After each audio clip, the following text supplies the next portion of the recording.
Well, it's just about that time to get the answer to a viewer question. And for the second time in its history, we have our own Alex Flippin here live to answer what he likes to call the great Flippin question. So, Alex, what's going on out there?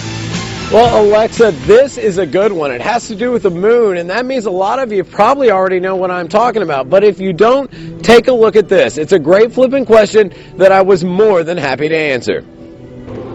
I have never gotten so many of the exact same flippin' question as I did last night. Maybe you saw it, maybe you didn't. But last night there was a ring around the moon. After receiving my first call from the Reed family in Springdale, I must admit I thought you were crazy. To me, the moon looked just like the moon does every night. But what I wasn't seeing was the ring located quite a ways away from the moon itself. KNWA photographer Ben Goodwin attempted to shoot video of the phenomenon, but it just didn't come out too well. Not because of him, but because it was really tough to capture on video. Luckily, we did find some pictures of exactly what it looked like, and here they are. And the sight, clearly awesome to see in person, is also fairly rare. However, the reason behind it isn't as awe-inspiring as you might have hoped.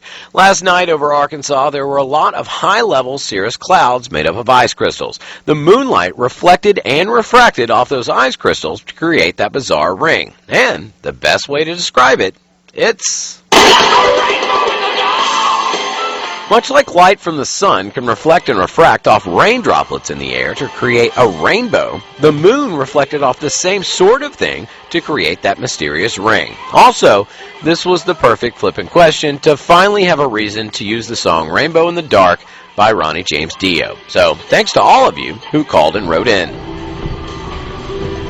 Now, historically, a ring around the moon signifies bad weather to come. And I talked to Dan Ashley over in the Weather Center, and he says this really isn't too far off base because what it does mean is there's a lot of available moisture in the air. And as cold as it is right now, that could indeed mean bad weather to come. We'll see. So thanks for that great flipping question. I'm Alex Flippin. Very cool. Thanks.